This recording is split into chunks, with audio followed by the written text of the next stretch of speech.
Buenas tardes a todos, es un placer contar con ustedes, muchas gracias por su presencia. Desde el Centro de Estudios Judaicos CEJ les agradecemos muchísimo.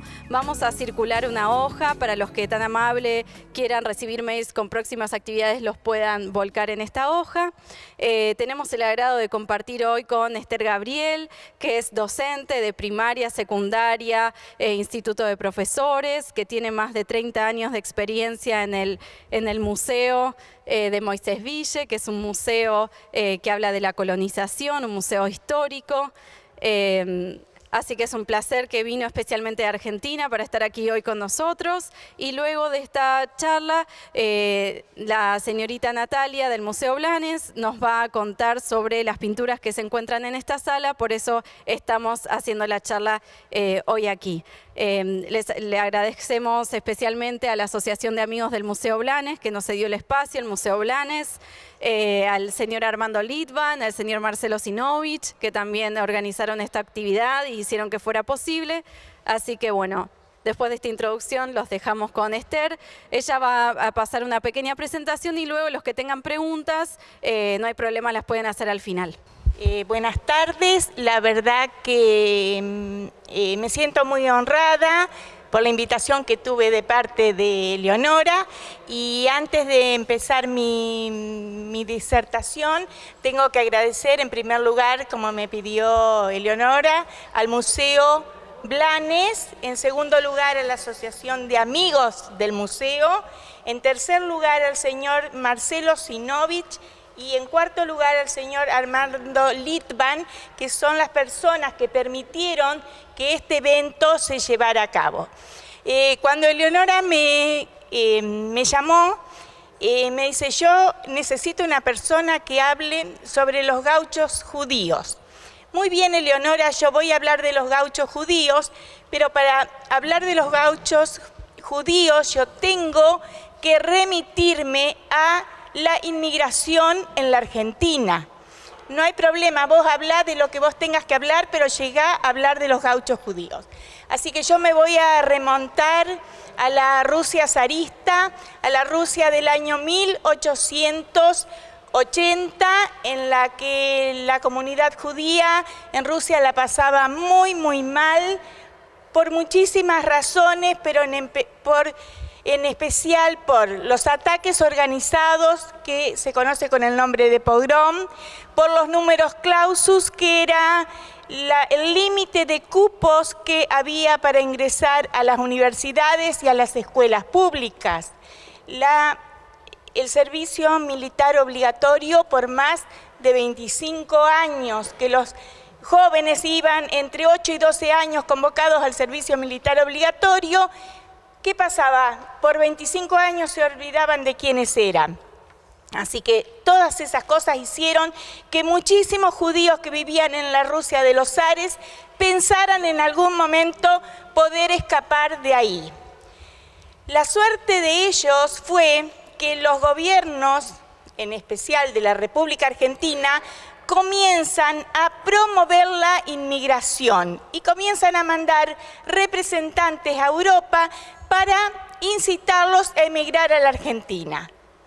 Así es como llega a esta zona de la cual yo me voy a referir en especial, que es Kamenets-Podolia, Rusia, llega un representante de la Argentina de apellido Bustos y se contacta con las comunidades de toda esa zona y les ofrece que emigren a la Argentina, que era una tierra en la cual hacía falta brazos para trabajarla, porque tenía muy poquita población en esa época. Esta gente, después que se contacta con el señor Bustos, que era el representante del gobierno argentino, logra juntar una pequeña cantidad de dinero y envía 2 emisarios al París. En París se encontraba ya en funcionamiento una organización que se conocía con el nombre de Alianza Universal Israelita. La organización esta ayudaba a todos los judíos que la estaban pasando mal en Europa, sobre todo el este, para que pudieran salir de ahí y escaparse.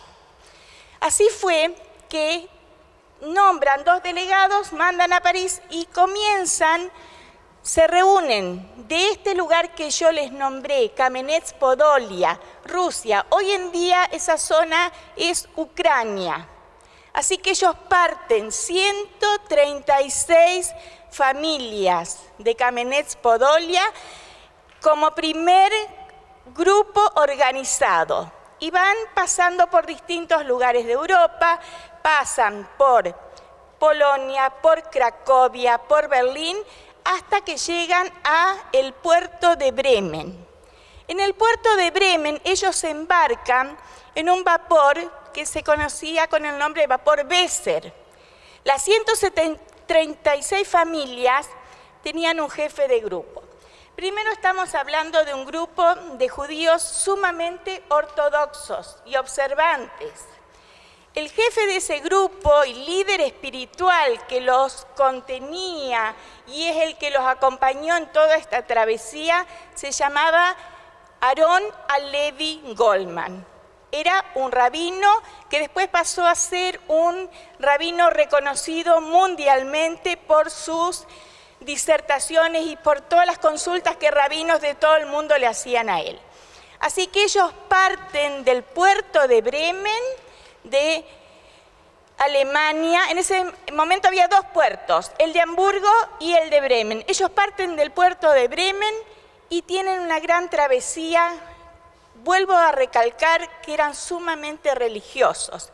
En ese momento hasta obtuvieron un permiso para poder cargar reses vivas en el barco para poder cuidar las leyes de Kashrut durante la travesía, que no era nada fácil en esa época. Todo ese grupo del cual yo estoy hablando llega a el puerto de Buenos Aires el 14 de agosto de 1889, ¿sí? 1889 sería la primera ola migratoria de este grupo. En general vamos a hablar de 3 olas migratorias. La primera, que es de 1889, que es de Kamenets-Podolia. La segunda, que es una inmigración sumamente organizada, que ya me voy a referir a eso.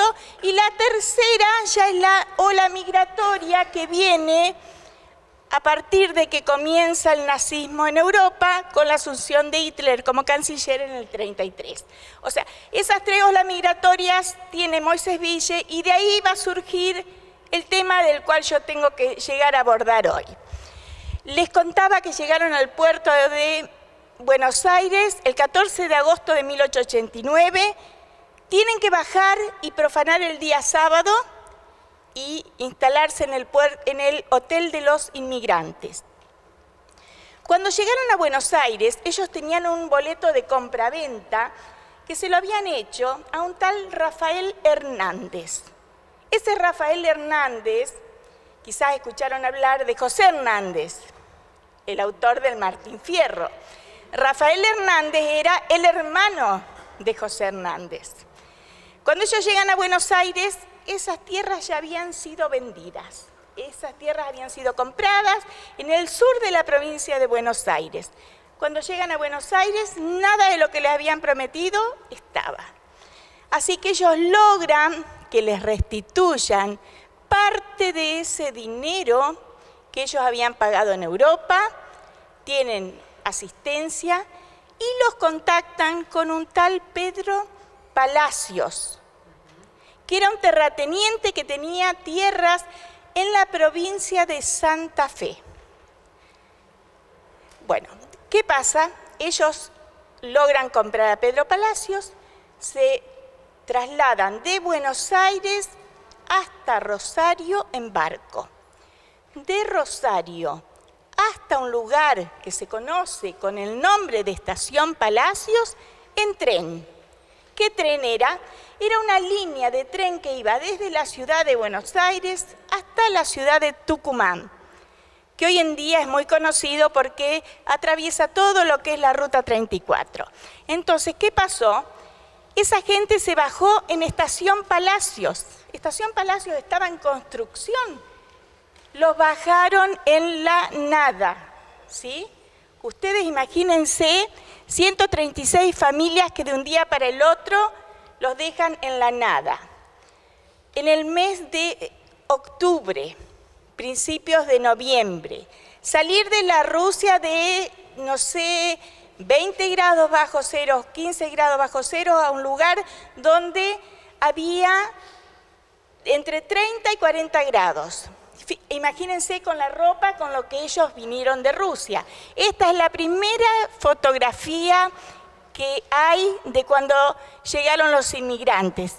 Así que miren el contraste del lugar donde tuvieron que vivir, la ropa que utilizaban, y en chozas y en cavernas son los primeros lugares que ellos tuvieron que vivir cuando llegaron. No tenían idioma, no se podían comunicar, no tenían comida. Algunos italianos que vivían en la zona les regalaron, por ejemplo, una res de ganado, una res vacuna. Ellos tiraban la mitad, por supuesto, porque cuidaban las leyes de Kashrut. Entonces, la mitad del animal servía, la mitad la tiraban. Mirá esto, se dan el lujo de tirar comida, ¿sí? Y como eso tenemos muchísimas cosas más para contar. La desgracia de cuando llegan a Estación Palacios es que mueren ahí más de 60 niños de tifus y de hambre. Pero por otro lado, fue una gran suerte la de ellos, que en el tren pasaba todos los días porque era el ramal que iba de Tucumán a Buenos Aires, Tucumán. En el tren iba un higienista austríaco contratado por el gobierno argentino, que se llamaba Guillermo Loewenthal. Y este señor Guillermo Loewenthal escuchó cómo los niños pedían pan a la vera del tren. Se bajó del tren a ver qué es lo que estaba pasando. Por supuesto, él era judío, se dio cuenta de lo que estaba pasando. Él se traslada a la ciudad de Santa Fe y se contacta con Pedro Palacios. Le dice: señor Pedro Palacios, usted vendió tierras a esta gente, venga, apersónese y entregue todo lo que usted prometió. Así fue que gracias a Guillermo Loewenthal logran asentarse a 17 kilómetros de la estación a la cual ellos habían arribado. Después que pasaron 2 meses que estaban asentados, se apersonó Pedro Palacios y se dirigió al rabino Goldman, que yo les conté que era el jefe espiritual, el jefe de ese grupo que había venido de Rusia, y le dice: señor rabino Goldman, ustedes ya están acá sentados, ¿qué nombre quieren ustedes ponerle a este lugar? Entonces el rabino Goldman le contestó en hebreo, Kiryat Moshe. Al lado de él había un letrado francés que tradujo y dijo Moisésville. Quedó en castellano Moisésville, porque comparó la salida de Egipto, de la esclavitud a la libertad del pueblo hebreo, con la salida de la Rusia zarista de Rusia a la tierra de promisión y libertad en la Argentina. Entonces el pueblo quedó con el nombre de Moisésville. Volvemos a hablar de que Moisésville es la primera colonia judía organizada de la República Argentina. Y hacemos hincapié en eso porque este señor Guillermo Loewenthal, que salva a este grupo de personas, vuelve a Europa y se contacta con él, propone un plan de colonización. ¿Y a quién se lo propone? Al barón Hirsch, por supuesto. El barón Hirsch era un filántropo que había hecho una gran fortuna con diversas cosas, era banquero, fue el que construyó los trenes hasta Estambul. O sea, una persona muy rica que murió su único hijo, que era su heredero, que se llamaba Lucien. Cuando muere su único hijo, él dijo: mi hijo no va a recibir mi herencia, la va a heredar mi pueblo, y así comienza su ayuda con la empresa colonizadora. El nombre de la empresa colonizadora se conoce como ICA, que las siglas de ICA serían Asociación Judía, Yiddish Colonization Association, o sea, Asociación Judía de Colonización, si uno lo quiere traducir al español, ¿sí? Pero las siglas son ICA, esa es la sigla de la fundación. Cuando Guillermo Loewenthal presenta este plan, la labor del barón Hirsch fue maravillosa, porque comienzan a venir en forma organizada. O sea que 2 años después de esa primera colonización, vienen miles y miles de personas a asentarse a la Argentina, a través de la empresa colonizadora, que la empresa colonizadora compró en la provincia de Entre Ríos, en la provincia de Santa Fe, en la provincia del Chaco, en la provincia de Santiago del Estero, en la provincia de La Pampa, en la provincia de Buenos Aires, en la provincia de Río Negro. En cada uno de esos lugares que yo les estoy nombrando, manda delegados, representantes para comprar tierras. Lamentablemente, el barón Hirsch muere muy joven, en el año 1986 falleció, pero su empresa, 1896, perdón, fallece, su empresa filantrópica continuó casi hasta el año 1960. Así que siguió su misión, porque era muy interesante. La empresa colonizadora no regalaba nada, que ahí sí vamos a hablar un poquito. La foto esa es del Julio Sandrer, el primer soldado argentino. Espera un ratito, vamos a hablar del judío. Fue el primer judío que fue soldado de la primera ola inmigratoria, sí. La verdad que lo del barón Hirsch es maravilloso. La obra de él fue maravillosa y si queremos hacer una crítica, quizás la crítica tenemos que hacérsela a los representantes del barón Hirsch, que fueron las personas que sí tuvieron a veces inconvenientes y problemas con los inmigrantes. Porque ¿qué pasaba? No se les regalaba nada a los inmigrantes tenían que devolver en 6 anualidades lo que ellos habían recibido. Y no era fácil a veces, porque a veces la cosecha no resultaba como querían, porque los animales había una peste y se moría, porque venía una manga de langostas y le comía todo lo que habían pensado cosechar el día de mañana, y como eso tenemos un montón de vicisitudes que ellos pasaron y que no fue fácil, ¿sí? De cualquier manera, es muy elogiable la obra del barón Hirsch, y digamos que Moisés Villa y sus colonias fue la más relevante y la más importante porque culturalmente fue de las que más creció. En segundo término hablamos de las colonias judías de Entre Ríos, que también florecieron casi a la par como las de Moisés Villa y Colonia. Con respecto a instituciones, Moisés Villa desde un comienzo fue maravilloso porque al ser un grupo que no había analfabetos, hablaban el yiddish, hablaban en ruso y para la liturgia tenían el hebreo y para todo lo que sea cultural el hebreo. O sea que estamos hablando de que eso fue la mayor riqueza que ellos trajeron y que les permitió crecer culturalmente. Y en todo lo demás que vamos a ir viendo también, ¿sí? No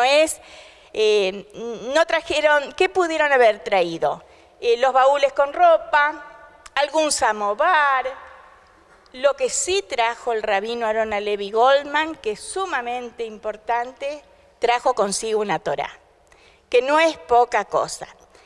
Hasta hoy en día existe la Torá que trajo el rabino en uno de los templos, está guardada y está, por supuesto, tiene 128 años en Moisés Villa y cuando el rabino la trajo hace 128 años, quién sabe cuánto hacía ya que estaba escrita, ¿no? Y la colonia comienza a crecer y la verdad que el trabajo que hicieron los inmigrantes fue loable, maravilloso. La solidaridad es lo que más los caracterizó. Le pusieron el hombro y sembraron y cosecharon y fueron muy productivos y trataron de superarse en todo. Entonces nos vamos a encontrar que todas las colonias donde hubo asentamiento, hay bibliotecas, hay teatros, hay clubes, hay instituciones benéficas, o sea que todas las necesidades que tenía un grupo humano, ellos las cubrieron. Con respecto al asentamiento, hay características especiales también. Todo lo que era urbano era central y comunitario, y todo lo que era en el campo se conoce con el nombre de líneas. Ustedes me dirán qué son líneas. Toda la zona que se asentaron en el campo era el camino, y cada kilómetro había un grupo humano. ¿Qué quiere decir? Cada kilómetro había una familia, o las familias estaban enfrentadas, los campos estaban por detrás. O sea que había grupos de 4 casas, de 12 casas, de 20 casas, y en cada uno de esos grupos en el campo había una sinagoga, había una biblioteca y había un templo. O sea que la parte rural fue tan importante como en la parte urbana. Y de ahí empieza a nacer el germen del gaucho judío, porque ellos se tuvieron que mimetizar con el gaucho y con el criollo. Imagínense, tuvieron que reemplazar un poco el talit sin dejar de usarlo por el poncho. Tuvieron que dejar de usar esa ropa pesada que ustedes vieron en un comienzo por las bombachas, para estar más cómodos para los trabajos rurales. Tuvieron que cambiar los calzados pesados de Rusia por las alpargatas o por las botas de montar. La primera hermandad que tuvieron es que compartieron el mate y la pava con el samovar. O sea que el samovar quedó de adorno y siguieron con el mate y la pava, ¿sí? O las tortas fritas. O sea, son todas las cosas que el inmigrante judío va tomando del gaucho, que toma relevancia cuando Alberto Gershunov escribe su obra célebre Los gauchos judíos. Alberto Gershunov, con su familia, él llegó cuando tenía 5 años a Moisésville con el primer grupo inmigratorio. Ellos se asientan en Moisésville y lamentablemente el papá del escritor, de Alberto Gershunov, él escribe Los gauchos judíos, pero también es una manera, según los antropólogos, el judío se mimetizó con el gaucho, no dejó de ser judío y fue un judío gaucho a su vez, ¿sí? ¿Qué quiere decir? Que ellos querían ser como los gauchos, o querían de alguna manera demostrar al resto de los argentinos de que ellos querían a la Argentina o eran capaces de hacer lo mismo que hacía cualquier criollo. Y de ahí surge la figura del gaucho judío, ¿sí? Que no ocurrió en otros lugares. Nosotros hablamos de los gauchos, sabemos que la etimología de la palabra gaucho viene del quechua, que quiere decir guacho, que quiere decir huérfano, que quiere decir sinvergüenza, la palabra guachú en quechua. En realidad guacho terminaron llamándole a las personas que quedaban huérfanos, y vagabundos al gaucho, porque el gaucho era de alguna manera un vagabundo. Así que la figura del gaucho judío fue muy importante, y podemos decir que pusieron todo de sí para que todo saliera muy bien con respecto a todos sus trabajos.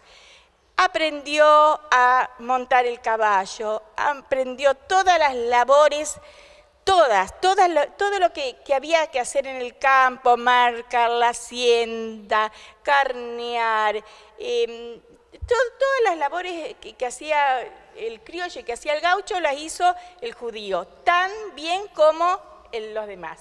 Lo que pasa que, como en todo el mundo, la gente es tentada por la urbanidad.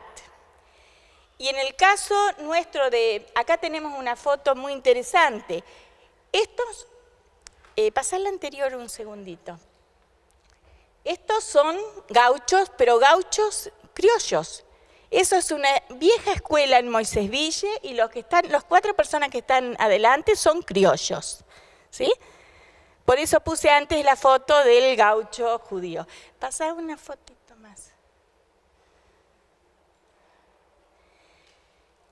Y miren hasta qué punto lograron crecer, que esta foto es maravillosa. Esa foto es de la década del 30. Eso es un remate de hacienda en Moisés-Ville, la Sociedad Ganaderos Unidos de Moisés-Ville. No sé si alcanzan a ver, está muy chiquito, pero fíjense cómo estaban vestidos para esa época, con sombreros, con un poco así como diríamos casi de lujo para una feria ganadera.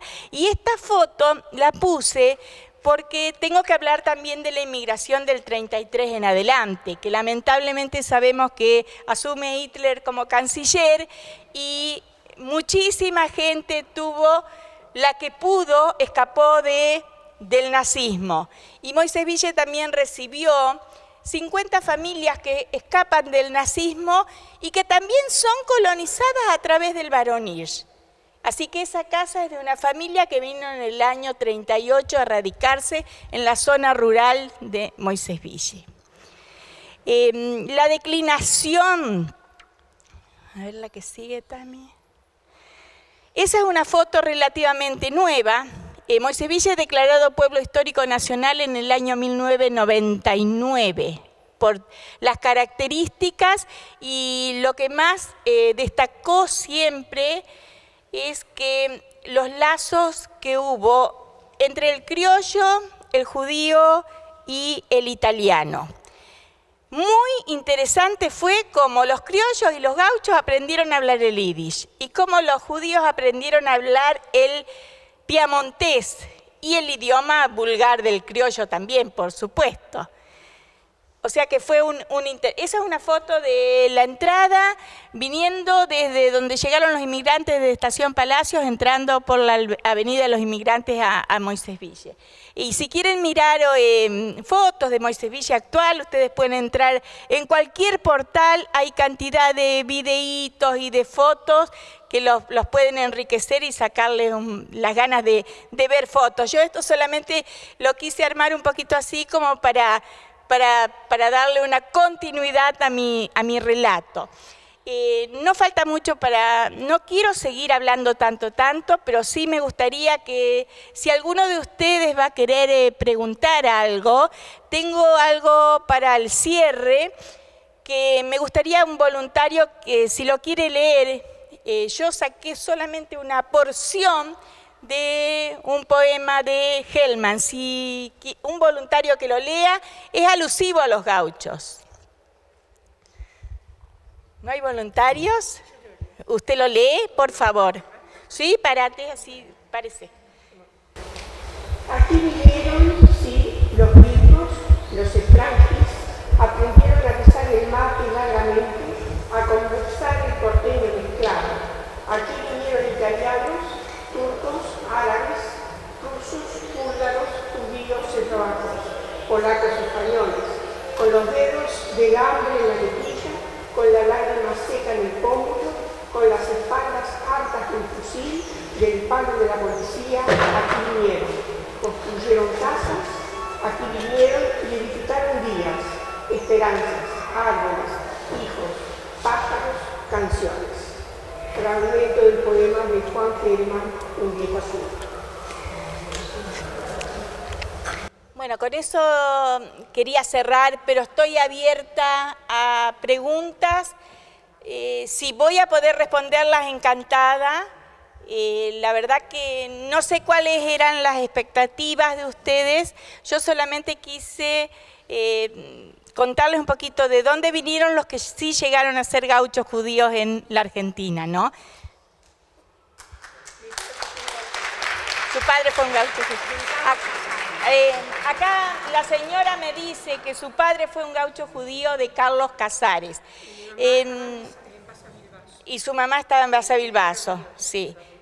Bueno, mi Zeide también llegó a Basavilbaso y bueno, sí. la primera. Lo que pasa es que del Barón Hirsch fue así, fue muy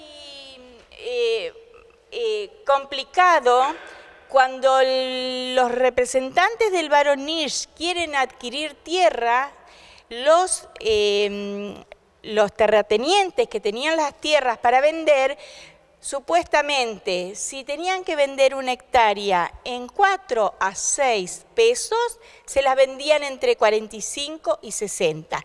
Entonces, cuando quieren adquirir las primeras tierras del Barón Hirsch, que quisieron comprar en la zona de Moisés Villa, tuvieron que comprar en Carlos Casares. Entonces, ahí sí es la primer colonia del Barón Hirsch. Pero yo lo que sí comenzaba hablando, esa es una foto de nuestro museo, el Museo Histórico Comunal y de la colonización judía Rabino Arona Levi Goldman, ¿sí? Yo soy voluntaria del museo hace 31 años, así que sí. Sí, ¿qué población tenía? Sí. Las parcelas de tierra que les dieron a las primeras familias eran 75 hectáreas originalmente y las familias eran sumamente numerosas. Entonces una familia de 7, 9 hijos era imposible vivir con 75 hectáreas. Los hijos empezaron a ir. De 7 hijos quedaba quizás uno con el padre trabajando. Otra de las causas es el deslumbramiento de los jóvenes por las ciudades. El tercer motivo fue que los jóvenes se fueron a estudiar por fin libremente a las universidades. Y ahí viene el relato de que cosechábamos trigo, sembrábamos trigo y cosechábamos médicos, ¿sí? Ese era el lema de los inmigrantes. Sembrábamos trigo y cosechábamos médicos, porque como lamentablemente la universidad y los colegios era algo prohibitivo en Europa, de pronto en la Argentina las universidades públicas es maravilloso. Yo soy bisnieto del Rabino Goldman y realmente quiero agradecerle, acá estoy con mi esposa, mis hijas y un nieto mío, ¿no? La verdad que estoy muy feliz y el museo no puede tener mejor nombre que no sea en homenaje al Rabino Levi Goldman. La vez pasada recibimos un grupo grande de descendientes de la familia del Rabino Goldman y también nos han hecho pedidos de que pongamos una calle con el nombre del Rabino. Y digo, no pueden pedir más, ya el museo es la institución más nueva que tiene el pueblo, es la institución más visitada por los turistas, así que pueden hacer todo eso. Yo quería preguntar, más de una vez nosotros teníamos intención de ir a visitar toda la familia y queríamos saber qué lugar hay que haya un hotel cerca de ahí, porque lo notamos en la mitad del campo, ¿no?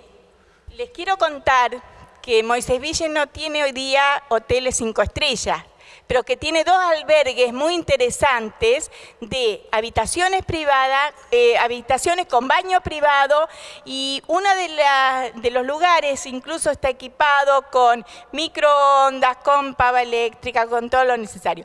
Hemos recibido últimamente muchos grupos de turistas que prefieren parar en Moisés Villa sin que sea un hotel de 4 y 5 estrellas, albergues un poco más humildes, más simples, pero el hecho de vivenciar en el pueblo todo el tiempo es muy distinto que si vos parás en un hotel en Sunchales o Rafaela, que son las ciudades más cercanas. De cualquier manera, yo traje un poquito de folletería del museo, que está el mail de turismo, está el teléfono del museo, y los invito a que se contacten para visitarnos, porque realmente tenemos muchas visitas últimamente. Tuvimos hace poco, le contaba a Leonora, un grupito de 22 personas de Santiago de Chile, que vinieron de Santiago de Chile hasta Córdoba en avión y de ahí a Moisés Villa en colectivo. Y no les importaba parar en algo simple como la hotelería que nosotros les brindamos, porque querían vivenciar, estar en un oficio religioso del viernes a la noche, de un Kabbalat Shabbat, y estar todo el sábado, y se fueron el domingo. En la tercera ola inmigratoria, ya con el ascenso de Hitler, ahí en América Latina, se empieza a restringir por la presión de los gobiernos de Europa a nuestros gobiernos empieza a restringir el acceso a los inmigrantes. Y bueno, y hubo un barco que no pudo, tuvo que partir. Entonces, por otro lado, sabemos que sí, por suerte hubo muchos barcos que sí les permitieron anclar en la Argentina y que por eso tenemos la inmigración que tenemos. Lo que yo tengo conocimiento, la gente que llegó a Moisés Ville llegó entre el año 1936 y 1939, casi con el comienzo de la Segunda Guerra Mundial. Y casi 50 familias, y todas fueron colonizadas a través de la empresa. O sea, les hacían cursos incluso para aprender a trabajar las labores agrícolas. En Alemania había como escuelas preparatorias para que cuando llegaran a la Argentina supieran un poquito lo que iban a hacer. Lamentablemente tengo que decirles por relato de mi padre que vino de Berlín con 17 años, fue muy duro porque la gente que venía de Alemania, se sabe que Alemania en ese momento era la gran metrópoli, ¿no? Y de pronto, pero era salvarse o morir. Fueron apoyados y con todas las promesas que le hicieron, la ayuda económica que tenían que recibir, sino que además que no era gente que estuviese habituada a trabajar en la tierra. Por eso no solamente los hijos que no con 5 hectáreas no les iba a alcanzar y que tenían que emigrar para la ciudad, para estudiar, ir a las universidades, sino que también ellos eran gente de ciudad. Por eso también se dio que hay cantidad de inmigrantes que se dedicaron a sus profesiones. Tenemos los sastres, los talabarteros, los carpinteros, los peluqueros. O sea, hubo cantidad de los herreros, cantidad de gente que se dedicó a sus profesiones, por suerte.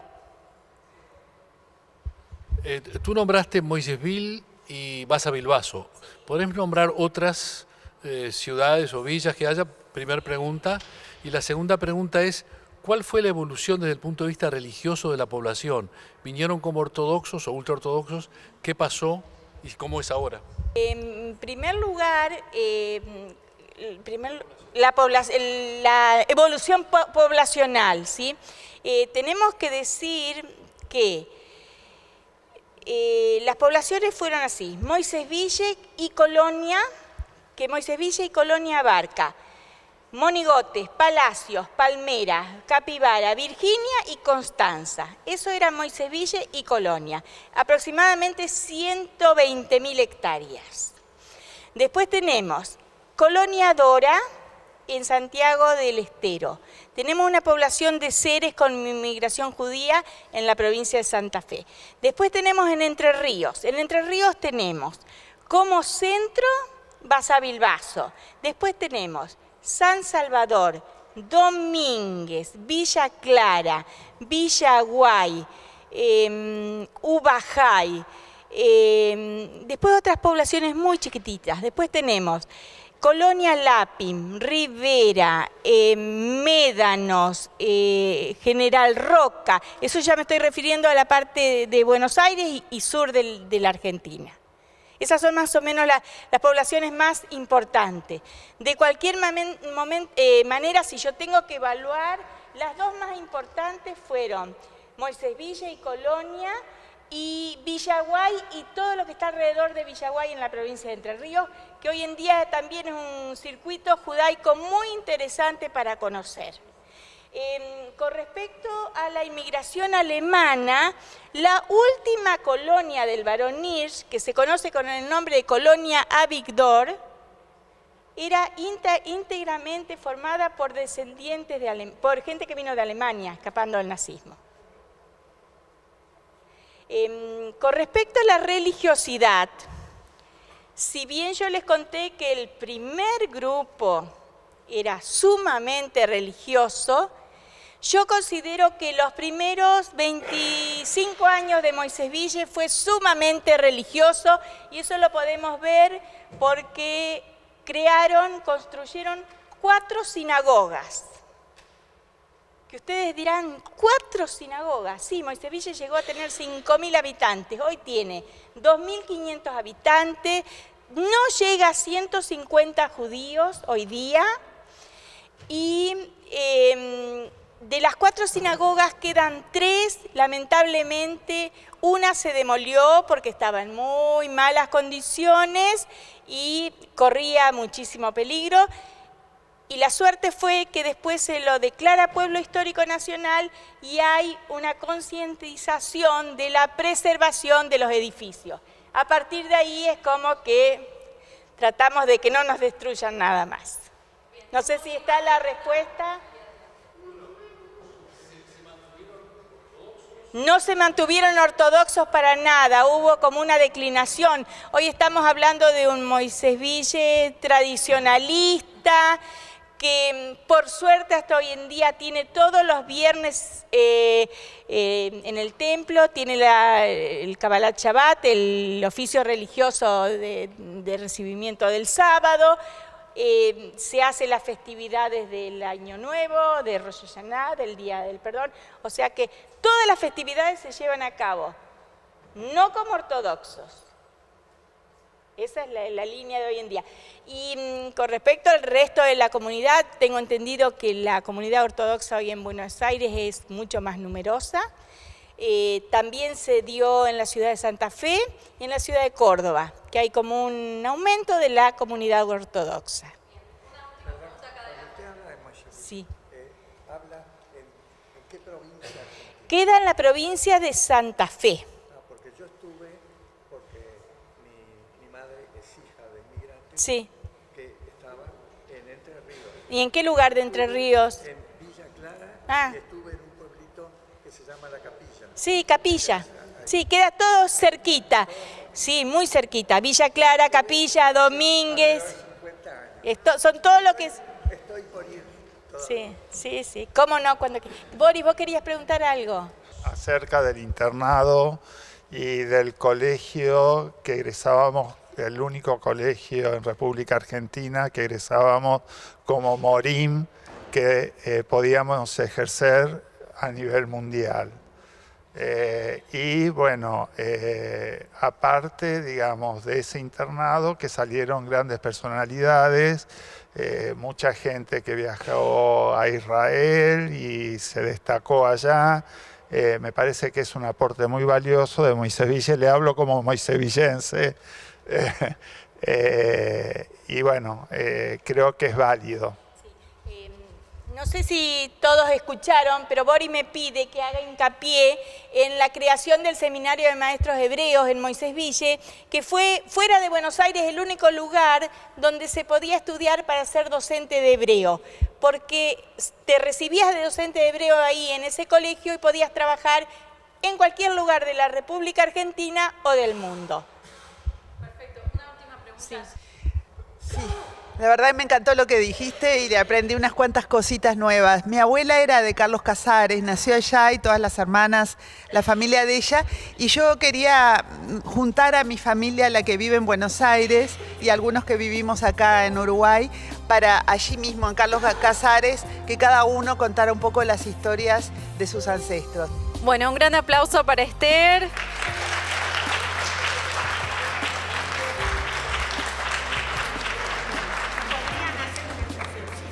Vamos a organizar, Blineder, una excursión, ya, tal vez para el año que viene les avisaremos.